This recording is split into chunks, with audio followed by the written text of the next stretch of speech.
So Matt, we started this journey almost exactly a year ago. Yep. Over the power of and over a bourbon. And look how far we've come. How do you guys all like the theme? And have you seen how everyone who has occupied this stage so far has embraced that theme? So thank you very much. Matt, well done. Thank you. Cheers. And thank you. Well, Sandy, what we're going to do now is sort of finish the job, if you will, about, all right, what were we... I thought we were finishing the bottle, but that's okay too. Oh, of course we are. Okay, good.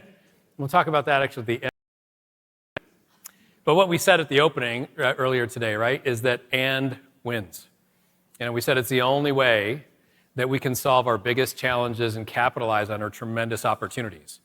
For those of you who are with my CEO and I, we talked about the fact that at B of A, our firm is devoted to delivering profits and purpose. It's not an and, it's not an or, it's an and. And I think more importantly, you have to do both to be successful long term. You know, what Brian always tells us is, hey, the firm's 230 years old. What are we going to do to make sure it's going to be 460, for example, right? And so what that means is that we've got to be profitable so that we can fulfill our purpose, which is to improve financial lives, and we just keep investing in it. That's a flywheel. So what do we need to perpetuate our state what do we need to perpetuate as a state our success and move it all forward? And what we've been saying and what we said at the outset today, and we're going to try to get to and work on after this weekend, is a clear framework that will help keep us on track and outside the crisis of the moment and avoid what some people will call the Michigan 180, which is we start down a path for a few months or years and then don't like it or something changes and we flip it right around, right? So we never end up being consistent and seeing what works. Effectively, what we need is a clear why and a consistent how. And this is where our friend, the person on the path, comes in. You know, because when you're aligned around your why, and in this case, it's the experience of that user, the people that we all serve, and you can see yourself as a consumer in that path. You can also see your clients in that path. And as a guy who works at a fairly large financial institution, I can definitely see those bricks on what I do, right? We spend a lot of time building those things. But here's a question. If you just look at this picture, it's easy to see the problem. But think about there's three nice ands sitting in that picture, right? One is, how great would it be if instead of building that huge brick sidewalk, that the institution just paved the path, did what the user really wanted. So there's a win, right? User's better off. Number two, think of how much fewer materials would have been used to build that path, right? Probably half. Less is more, you save money, you're more sustainable. There's a win, so there's two. And then think about how much more green space would be in that picture, right? Another win. So there's three wins right there sitting in front of us. So how do we do that, right? How do we find these win-wins? And this goes back to another conversation you and I had, you know, over several bourbons over the last few months. And this goes back to culture, but it's really first and foremost about leadership mindset. You know, there's a lot of, I want to go back to something here. Sorry about that. Hey. There's one thing about alignment that I forgot to mention that I think is really important. And that is these structures that get created that produce, you know, less than win-win outcomes are not there by accident. The structure serves somebody. The question is, but do they serve the right people, the right way, often enough? That's the question we need to ask ourselves. All of these structures exist for a reason. And I learned this at a dinner the other night with a group of state legislators that is part of a board that I'm on. We were invited, and I heard this quote: Michigan's educational system is designed to produce the exact levels of attainment we currently experience. Who was in the room for the education panel? Fair number of hands.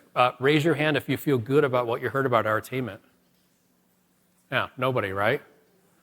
So you see the graphic here, 50% educational attainment, meaning some sort of post-secondary, either certificate or a four-year degree. That lands us somewhere near 40th in the state of Michigan. And most of us think we're doing great. And the answer is we're not doing great, and we're getting worse. So here's a stat that I think will grab you, and it really got me the other day. Do you know what the individual value of a 4-year degree is versus a high school diploma expressed in lifetime earnings? So over the life of somebody who does high school on one side, 4-year degree on the other, what's the difference in lifetime earnings? Anybody want to guess? $5 million. That's only if you go to MBA school, I think. But it's actually $1.2 million. It's $1.2 million. So here's the win in this, though, or the and in this. Think of what that would mean, number one, to the person who gets the 4-year degree. How awesome would that be, an extra $1.2 million? But then also, how much better off would our state be, right? Think about that. That's us being connected. So how do we change that? And this is where I think leadership and accountability and thinking come into play here. Effectively, we've got to make sure that our leadership is not doesn't have a fixed mindset, but rather a growth mindset. So a fixed mindset is what you would think it is. It gives rise, number one, to either or thinking. It keeps us focused on problems, not solutions, looking backwards, not forwards. And more importantly, I think we're captured by this illusion of disconnection, that there's a them out there who's messing it up for all of us, so we compete for what we think are limited resources. But as leaders, we all have to recognize that, especially those of us who are there to solve problems, the they is very often all of us in the room and in this conference. We have a lot of power in this room to fix things that we have to make sure we take responsibility for. As my boss Brian says, every year we get together at a senior leader meeting, and he'll basically tell us this: the author of every problem in this company is in this room, and so are the people who are going to fix it. So if you don't like something that we're doing, look at yourself first and go fix it, you know? And that is the way that he really thinks about it, and I think we need to think about it too. The other thing too, if we go back to this $1.2 million example, is the fact that if that person benefits from having an extra lifetime benefit of $1.2 million, think of the economic opportunity that powers across the state, all right? So even though that might be a young person in Detroit, it's going to matter in my hometown of DeWitt, Michigan, right? We're all connected, and there's no shortage of opportunity for anyone. And I think that is the beginning of what pivoting to a growth mindset means. This is all about and. We can all grow. We focus on what's gained, not lost. We focus on learning and development, risk-taking, entrepreneurship, basically fun stuff that will grow our economy and grow our population.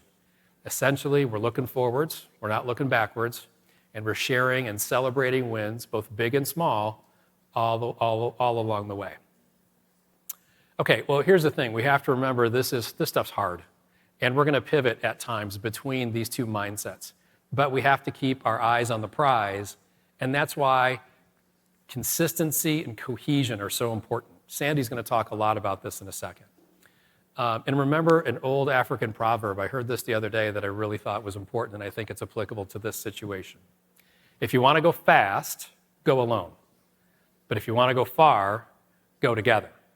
And that's the other thing we have to remember, is that we're all going together on this journey if we're going to be successful long term. So here's a couple of ideas. Number one, as I said earlier, starts with leadership. Leaders across the state, we've got to own the truth.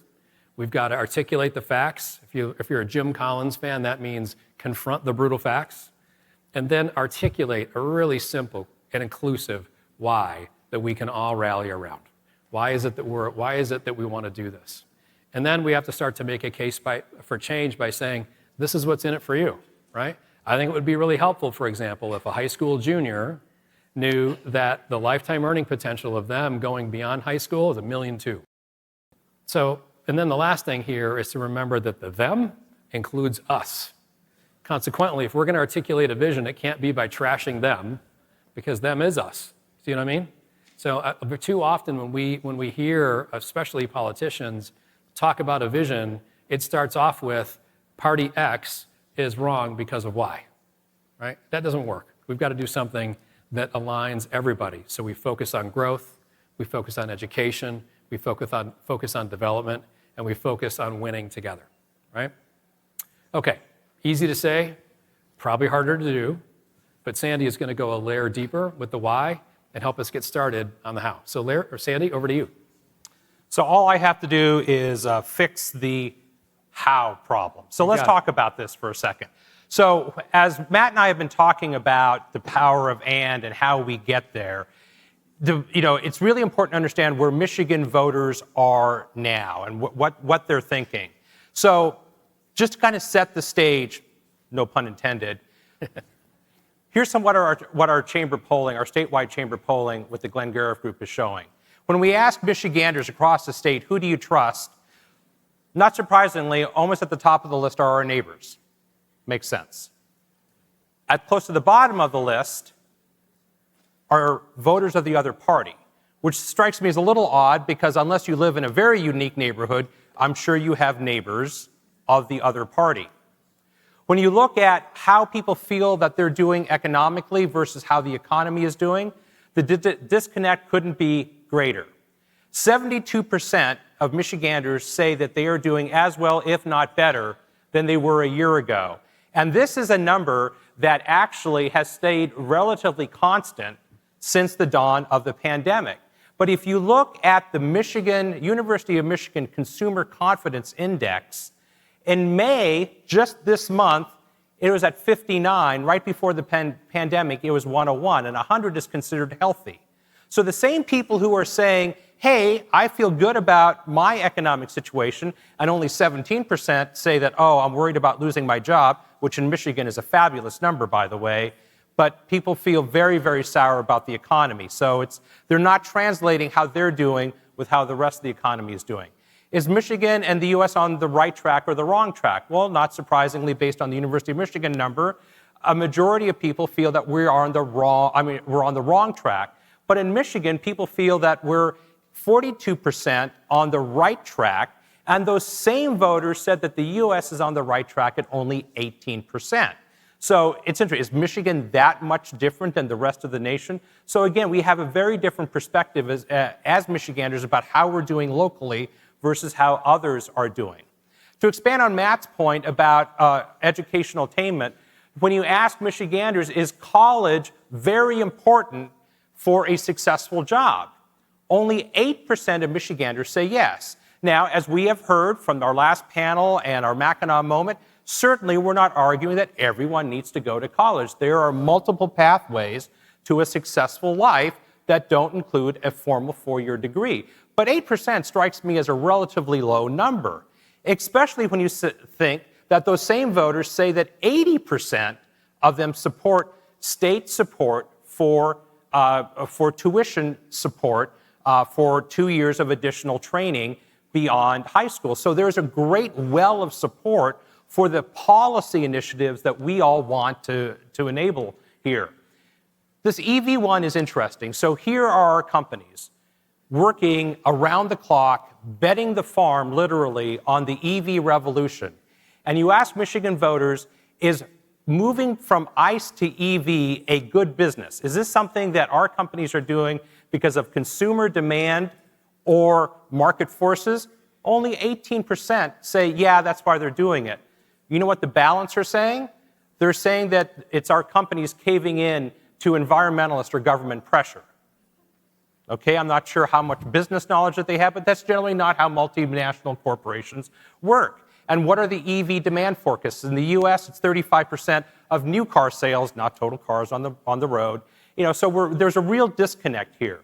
And when I look at this EV number in particular, one of the reasons why my wife Lisa and I moved here over a dozen years ago now was my love of cars. I'm a car guy. I love the auto industry.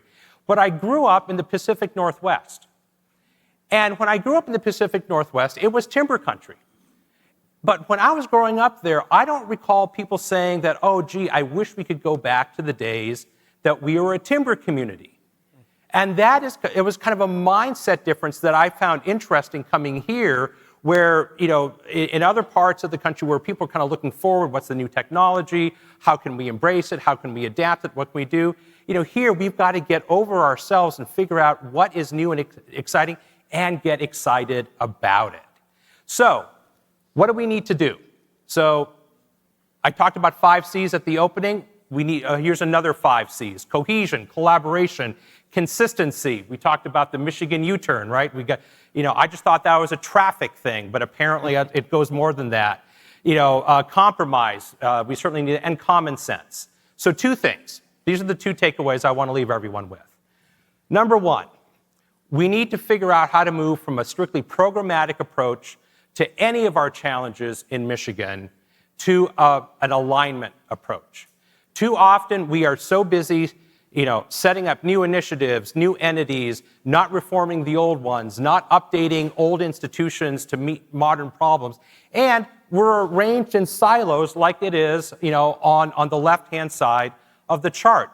Good initiatives run by good people trying to solve the right problems, but they're not aligned. And what we really need to do is get alignment so the programs and initiatives, either that they're corporate supported, nonprofit, philanthropic, government supported, that we're aligning all of our initiatives and our programs in the right direction. And then finally, and this is what Matt talked about, is that we really need to think about our culture. We need to get positive about our culture. We have such a positive future in front of us in Michigan, and we're just not embracing it. The same things that made us great, the same things that built the middle class, leadership in mobility, leadership in technology, leadership in innovation, are the same things that are going to drive our future. And that's what we need to do. So we need to, again, the they is us, as Matt says. So we need to figure out how we get, how do we get better aligned, stop having a programmatic approach, let's reform our old institutions to make sure that they work, and let's get a positive culture going. Thanks so much. Matt? Well done, sir. Thank you. Thank you. All right. I'm taking the bottle home. Any final thoughts? Well, I think I know what I'm going to do now that I'm going to be the chair of the chamber starting July 1st. We're going to finish the bottle and get to work. All right. Thank you all. Thanks, everybody.